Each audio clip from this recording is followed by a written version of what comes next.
आदि पुस्तक 28 पर्व। अनंतर इसहाक जाकुबकु डकाई आशीर्वाद कले एवं एही आज्ञा देई ताहाकु कहिले, तुम्भे किणान देशर कौनसी कन्या को विवाह करिब नाही। उठ, पदन अरामरे आपणा मातामह बथुएलर गृहକୁ ଯାଇ ସେଠାରେ आपणा मातुଳ लाबनर कौनसी कन्या को विवाह कर।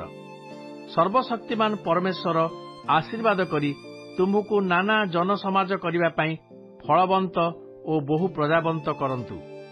आउ अब्राहम को प्रति दत्त आशीर्वाद तुम्भठारे ओ तुम्भ वंशरे सफल करंतु। तहरे परमेश्वर तुम्भर प्रवास स्थान एही जेउ देश अब्राहम को देई अछंती सेही देशरे तुम्भर अधिकार हेउ। अनंतर इसहाक जाकुब को विदाय करंते से पदन अरामरे अरामिया बथुएलर पुत्र लाबनर अर्थात जाकुब ओ एसर माता रिबिकार भ्राता निकट को यात्रा कला। अनंतर इसहाक जाकुब को आशीर्वाद करी विवाह निमंते पदन अराम को विदाय कले। पुणी आशीर्वाद करबा समय ताहाकु आज्ञा देई कहिले, तुम्भे किणान देशर कौनसी कन्या विवाह कर नाही। आउ जाकुब आपणा पितामातांकर आज्ञा मानी पदन अराम को प्रस्थान करिअछि। एहा देखि एसो आपणा पिता इसहाकंकर किणान देशीय कन्यामानक प्रति असंतोष थिबार जानी आपणार भार्यागण थिले हे इस्माएल निकटକୁ ଯାଇ अब्राहमकर पौत्री इस्माएलर पुत्री नबायतर भगिनी महालत नामनी कन्या को विवाह कला। अनंतर जाकुब बेर्सेबारु बाहारी हारण आड़क यात्रा कला। पुणी सूर्यास्त हेबारु से कौनसी एक स्थान रे उतरी रात्रि क्षेपण कला। पुणी से स्थानर खंडिए प्रस्तर नहीं मस्तक तले देई निद्रा जीवा निमंते सेही स्थान रे शयन कला। तहिरे से स्वप्न जोगे पृथ्वी रे स्थापित गोटे सोपान देखिला। तहिर मस्तक गगनस्पर्शी। पुणी देख ताहा देई परमेश्वरଙ୍କ दूतगण आरोहण और अवरोहण करुअछंती। आउ देख सदाप्रभु तहि उपरे ठिया होई कहिले, आम्भे सदाप्रभु तुम्भ पूर्व पुरुष अब्राहमर परमेश्वर और इसहाकर परमेश्वर अटु। तुम्भे एई जेउ देशरे शयन करुअछ ताहा आम्भे तुम्भकु और तुम्भ वंशकु देबा। तुम्भर वंश पृथ्वीर धूली परी असंख्य हेबे।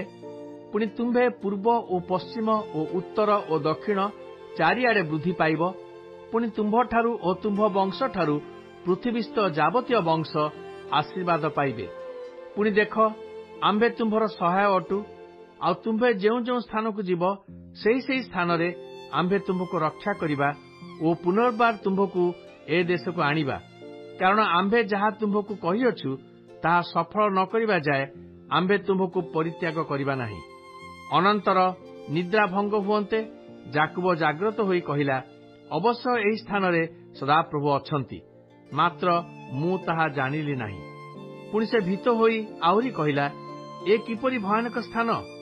ए तो नितांत परमेश्वरंकर गृह, एही तो स्वर्गर द्वार। अनंतर जाकुब प्रभातरे उठी जो प्रस्तर मस्तक तले देइथिला ताहा नेही स्तंभ रूपे स्थापन करी तहि उपरे तैल ढालिला। पुणी सेही स्थानर नाम बैथेल अर्थात परमेश्वरଙ୍କ गृह रखिला। मात्र पूर्वे सेही नगरर नाम लूस थिला।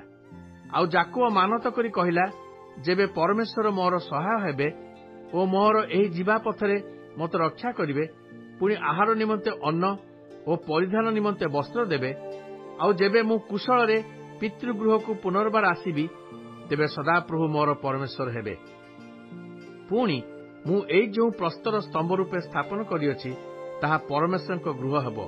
आउ तुमे मते जहा सब दब तहर दशमांश मु तुमको अवश्य देबी।